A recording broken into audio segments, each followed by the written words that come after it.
Hello student, I am Anil Kumar and you are watching my YouTube channel Ujjwal Unnati. Today we are going to start very important topic, a letter to God. Students, इस video में हम आपके exam के लिए महत्वपूर्ण चीज़ें, जो आपके एग्ज़ाम के लिए महत्वपूर्ण पॉइंट है, शुरू करने जा रहे हैं। इस कहानी का थीम जो इस प्रकार है, a letter to God is about faith. A letter to God कहानी ईश्वर के बारे में, उसके विश्वास के बारे में है। It is an interesting tale about farmer. ये एक ऐसी कहानी है, रुचिकर कहानी है, जो किसी फार्मर के बारे में है। हिज नेम इज लेंचो, जिसका नाम लेंचो है। Who writes a letter to God, वह ईश्वर को पत्र लिखता है। व्हेन हिज क्रॉप, जब उसकी फसल आर र्यून्ड, बर्बाद हो जाती है। आस्किंग फॉर, डिमांड करते हुए। 100 पीसोज, यानी कि 100 पीसोज, ये करेंसी है अदर कंट्री की। 100 पीसोज की डिमांड करते हुए वो ईश्वर को पत्र लिखता है। यानी कि एक विश्वास की कहानी है, रुचिकर कहानी है। एक ऐसे फार्मर की कहानी है जो अपनी फसल बर्बाद होने के बाद ईश्वर को इस विश्वास से पत्र लिखता है कि ईश्वर उसकी सहायता करेगा। अब इस पर 2 क्वेश्चन पूछे जा सकते हैं। First, does Lencho's letter reach God, क्या लेंचो का पत्र ईश्वर तक पहुंचा?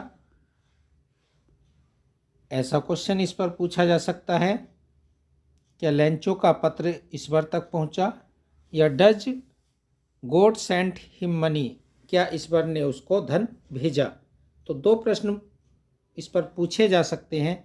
तो ये जानने के लिए हम पूरे चैप्टर की brief summary we shall study here in this video. This is the Lencho's house. Summary of the topic, story, setting and background. यानी कि जो स्टोरी है, यानी कि लेंचो का घर कहाँ है और उस घर के आस पड़ोस का जो एटमॉस्फियर है वो कैसा है। लिखा है सोलिटरी हाउस। लेंचो का जो घर है वो एकांत में है। Lencho's house was located in the entire valley on the crest of a low hill. यानी कि लोकेशन दी हुई है। लेंचो का जो घर था वो क्या था? सोलिटरी हाउस था। एंटायर वैली, संपूर्ण घाटी में इकलौता घर था। ऑन द क्रिस्ट, चोटी पर था। Of a low hill, this is the location of Lencho's house. Second point में लिखा है there were river field of ripe corn dotted with flower visible. यानी कि उसके खेत में क्या दिखाई देता था?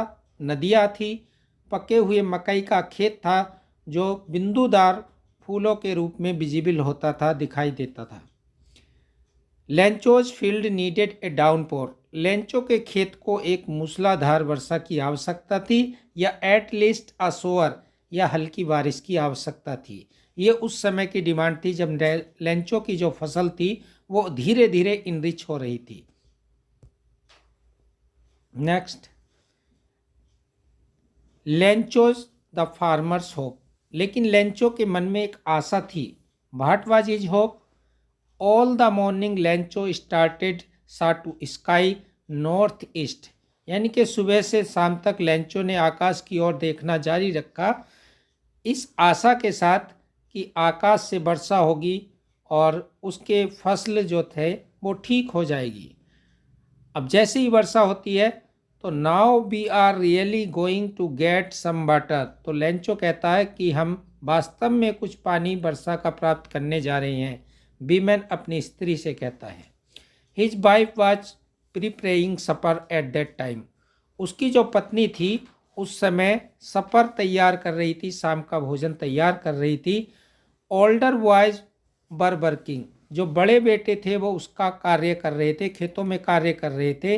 The smaller boys were playing, जो छोटे लड़के थे वो खेल रहे थे। And his wife called all of them come for dinner, और उसकी पत्नी ने उन सबको रात्रि भोजन के लिए बुलाया।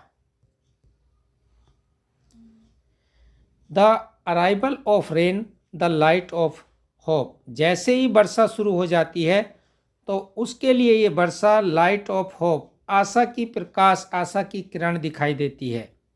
During the meal the big drop of rain began to fall, यानी कि जैसे ही भोजन करता है लेंचो अपने बेटों के साथ, बड़ी बड़ी ड्रॉप वर्षा की बूंदें गिरने लगती हैं। North east huge mountains of cloud, यानी कि उत्तर पूर्व से ह्यूज कहते हैं विशाल, माउंटेन ऑफ क्लाउड पर्वतों जैसा समूह बादलों का आ गया। The air was fresh and sweet, जो मौसम था वो प्लीजेंट हो गया, यानी कि फ्रेश वायु चल रही थी और स्वीट वायु चल रही थी। Lencho went out for no other reason than to feel the pleasure of the rain on his body. अब लेंचो अपने घर से बाहर निकलता है और बिना किसी रीजन के क्या करने जाता है कि जो वर्षा की बूंदें पड़ रही थी उनका जो प्लेजर है, आनंद अपने शरीर पर लेता है। There are not rain drop falling from the sky, और वह कहता है कि आकाश से जो ये वर्षा की मोटी मोटी बूंदें गिर रही हैं ये क्या है, रेन ड्रॉप्स नहीं है। They are new coins, they are new coins, वे नए सिक्के हैं। The big drops are 10 cent and the small one are 5। उसने कहा जो बड़ी बड़ी मोटी बूंदें हैं वो 10 सेंट के सिक्के हैं और जो छोटी छोटी बूंदें हैं वो 5 सेंट के सिक्के हैं, जैसा कि इस चित्र में दिखाया भी गया है। विद सेटिस्फाइड एक्सप्रेशन, अपने इन भावों से संतुष्ट होकर लेंचो रिगार्डेड द फील्ड, जो अब लेंचो अपने फील्ड को अच्छी तरह से जानता था, draped in the curtain of rain, वो मूसलाधार वर्षा की बारिश से, बूंदों से, जल से वो वर्षे ड्रैप्ड हो गया, ढक गया। किस तरह, कर्टेन ऑफ रेन, वर्षा के पर्दे से। कर्टेन मीन्स पर्दा, यानी पूरी तरह से जो आवरण था उसके खेत पर वो वर्षा का हो गया। नेक्स्ट, द डिस्ट्रक्टिव हेल, यानी कि विनाशकारी ओले, यानी कि ओले उसके लिए कैसे विनाशकारी सिद्ध हुए।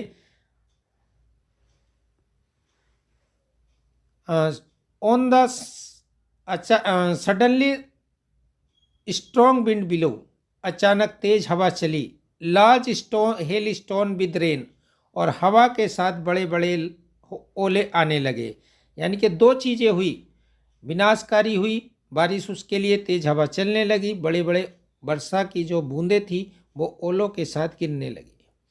Boys run out collected frozen pulse, जो लड़के थे वो उन ओलों को उठाने के लिए दौड़े। The hail rained for 1 hour, वर्षा 1 घंटे तक हुई। हाउस गार्डन हिलसाइड, यानी कि house garden hillside whole valley is filled with the hailstone, सभी हेल स्टोन से भर गए, जैसा कि आप पिक्चर में देख सकते हैं। द फील्ड वाज वाइट, उसका फील्ड इतना सफ़ेद हो गया मानो लाइक कवर्ड विथ साल्ट, जैसा कि साल्ट से ढक गया हो। No leaf left on the tree, corn totally destroyed, flower gone from the petals. ये 3 बातें उसके डैमेज की हुई, जहाँ पर उसकी फसल पूरी तरह डेस्ट्रॉय हुई, यानी कि पेड़ पर कोई भी पत्ता नहीं रहा। कॉर्न, जो मकई के खेत था उसका, वो टोटली डेस्ट्रॉय हो गया था। और फ्लावर गोन फ्रॉम द पिटल्स, और जो फ्लावर्स थे, फूल, वो पूरी तरह से पौधों से जा चुके थे, पीटल से, यानी कि पंखुड़ियों से निकल चुके थे। There was no corn in his field, there was no crop in his field, all the crops had totally destroyed. अब लेंचो पूरी बर्बादी को देखकर लेंचो का जो रिएक्शन है, लेंचोज रिएक्शन, वो क्या होता है, लिखा हुआ है Lencho's reaction. Lencho soul, Lencho की जो आत्मा थी, Lencho soul filled with sadness, sadness means gloomy, उदासी, लेंचो की आत्मा उदासी से भर गई।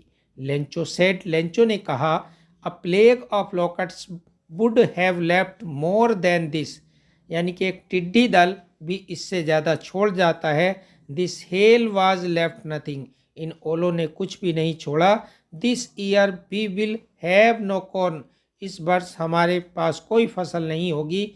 देयर इज नो वन, ऐसा कोई नहीं है। हु कैन हेल्प अस, जो हमारी सहायता करेगा। We will go hungry this year, हम इस वर्ष भूखे रह जाएंगे। यानी कि इतनी सैडनेस, इतनी ग्लूमी उदासी लेंचो के मन में आई, उसने अपने मन की सारी उदासी को कह डाला। यानी कि टिड्डी दल भी, जो लोकट्स का दल है जो चित्र में आप देख रहे हैं, इससे ज़्यादा छोड़ जाता है, लेकिन इन वर्षा की बूंदों ने तो कुछ भी नहीं छोड़ा। Single hope help from God, लेकिन उसके मन में एक आशा थी कि इस बार उसकी सहायता करेगा, क्योंकि वो सुबह से ही इस आकाश की ओर देख रहा था। वर्षा हुई, उसे मूसलाधार वर्षा की आवश्यकता थी उसके खेतों को, लेकिन उन्होंने उसके खेत को बर्बाद कर दिया। No one dies from hunger, उसने कहा कि कोई भूख से नहीं मरता। No one dies for hunger from hunger, even though means यद्यपि, लगता है this seems to be total loss, की उसकी फसल पूरी बर्बाद हो गई है। All night Lencho thought of only one hope, पूरी रात लेंचो ने केवल एक ही विचार सोचा, हेल्प फ्रॉम गॉड, कि उसको इस बार से अब राहत मिलेगी, केवल उसकी फसल को इस बार सही कर सकता है।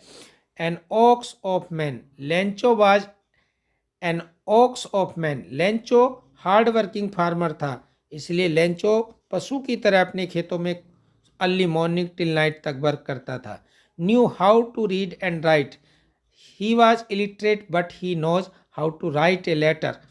Following Sunday he goes to the post office at the daybreak and began writing a letter. सुबह ही जल्दी वो पोस्ट ऑफिस जाता है और ईश्वर को पत्र लिखना प्रारंभ करता है। द लेटर टू गॉड में आगे क्या होता है, जैसे ही वो पोस्ट ऑफिस पहुंचता है, अपने पत्र की स्टार्टिंग कैसे करता है, लिखता है, O God if you don't help me, यदि तुमने मेरी सहायता नहीं की, माई फैमिली एंड आई, मैं और मेरा परिवार, will go hungry this year, इस वर्ष भूखे रह जाएंगे। ये बात वो अपने पत्र में लिखता है। I needed 100 pesos to sow my field again, मुझे अपने खेत को दोबारा बोने के लिए 100 पीसों की आवश्यकता है। To live until the crops comes, जब तक कि फसल दूसरी नहीं आती। इन द एनवेलप, और इस एनवेलप पर लिफाफे पर वो लिखता है, to God. Went to the town, शहर जाता है। At the post office, post office में। प्लेस्ड ए स्टाम्प, एक टिकट लगाता है। And dropped it into the mail box, और अपने इस लिखे पत्र को पत्र पेटी में डाल देता है। यानी कि लेंचो जैसे ही पोस्ट ऑफिस में गया, उसने पत्र लिखा, पत्र में इस बार से डिमांड की और ये बताया कि यदि हेल्प नहीं हुई तो मेरा परिवार और मैं इस वर्ष भूखे रह जाएंगे। और ऐसा लिखकर उसने लिफाफे को बंद किया और पत्र पेटी में डाल दिया। The receiving of letter at the post office, यानी कि पोस्ट ऑफिस से जो पोस्टमैन है, मेल बॉक्स से डाक को निकालता है, पत्र को निकालता है और अपने पोस्ट मास्टर को दिखाता है। अब दोनों के बीच क्या रिएक्शन है, दोनों की पर्सनैलिटी क्या है, we will know in this slide. Postman opened the mailbox and he found a letter addressed to God.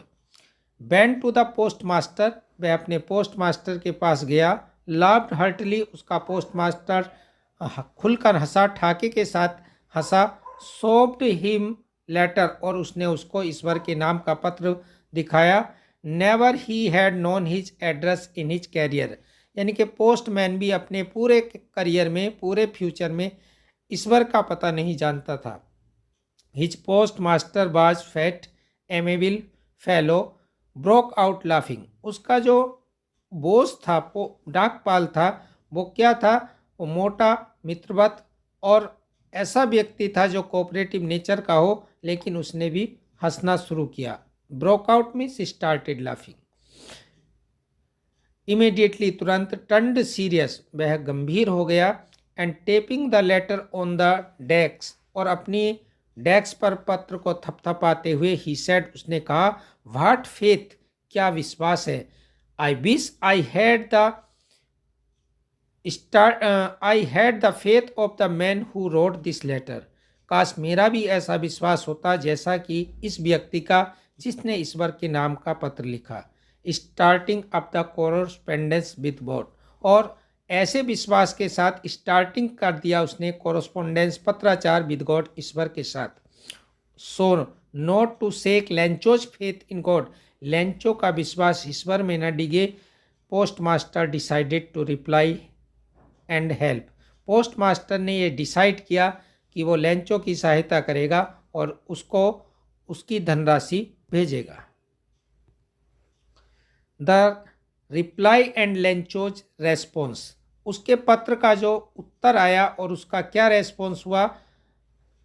A letter a little more than half money, यानी कि आधे से अधिक। Lencho asked for 100 pesos but 70 pesos in the envelope, यानी कि जो post master था उसने किसी तरह कोऑपरेटिव नेचर होने के कारण अपने एम्प्लॉय से 70 पीसोज का अरेंजमेंट कर लिया। With a letter having single word signature God, और उसने ईश्वर का एक सिग्नेचर करते हुए उसके साथ एक लेटर को कंटेंट करते हुए 770 पीसोज लेंचो को भेज दिए। फॉलोइंग संडे, आने वाले रविवार को, Lencho came early at the post office, Lencho post office में थोड़ा जल्दी आया। Post handed over the letter and the postman handed over the letter to the postmaster, watching experience contentment for a good deed, deed means work, यानी कि जो post master था जिसने अच्छा कार्य किया था, जैसे ही डाकिया ने उसे लेटर और पैसे ऑफर किए तो वो उसके एक्सपीरियंस को, उसकी संतुष्टि को, एक्सपीरियंस को देख रहा था। Lencho not surprise, Lencho showed no wonder, Lencho ने कोई आश्चर्य नहीं किया। सच वाज हिज कॉन्फिडेंस, ऐसा उसका विश्वास था। Help will God help will him, God will have help him. Angry he became angry when he counted the money, Lencho became angry, Lencho क्रोधित हो गया जब उसने धन को गिना। Because he found the money short, he started again to write second letter. अब Lencho दूसरा पत्र लिखता है, ऊपर लिखा भी है Lencho's find response and the irony. Lencho went to the window asked for paper and ink, Lencho डाक खाने में विंडो पर गया और उसने पत्र और इंक मांगी। ऑन द राइटिंग टेबल, और पब्लिक राइटिंग टेबल पर लिखते हुए उसने स्टार्टेड टू राइट, लिखना शुरू किया। And writing of the eyebrow, और उसने अपनी भौं को आश्चर्य करते हुए, गुस्सा दिखाते हुए, एक्सप्रेशन करते हुए लिखा। Bought and he bought a ticket stamp and fixed on the first and fist, fist कहते हैं मुट्ठी के प्रहार से, एंड पोस्टेड द लेटर, यानी कि उसने क्या किया, लिफाफा लिया, लिफाफे में अपने सेकंड पत्र को डाला और स्टाम्प चिपकाते हुए उस पत्र पेटी में उस लेटर को डाल दिया। Post master rushed to see the response, अब पोस्ट मास्टर निकला, उसने मेल बॉक्स खोली और रेस्पॉन्स जानना चाहता था किसका, लेंचो का, और उसने पढ़कर देखा सेकंड लेटर को। उसमें लिखा था God rest of the money says धन दैट आई आस्क्ड फॉर, जो मैंने तुमसे मांगा है। ओनली 70 पीसोज रिच्ड मी, केवल मेरे पास 70 पीसोज पहुँचे, मैंने तुमसे 100 पीसोज मांगे थे। Send me the rest money, मेरा शेष धन भेजना। Since it needed it very much, क्योंकि इस धन की मुझको अत्यधिक आवश्यकता है। Not send to through the mail, इसे मुझे डाक खाने से, पोस्ट ऑफिस से नहीं भेजना। Because the post office employees are the bunch of crook, क्योंकि पोस्ट ऑफिस एम्प्लॉयज जो हैं वो बंच ऑफ क्रॉक्स हैं, ठगों का या बेईमान लोगों का एक संग्रह है, ग्रुप है। इस प्रकार हमने इस टॉपिक की महत्वपूर्ण बातें, इम्पोर्टेंट पॉइंट एग्ज़ाम के लिए पढ़े।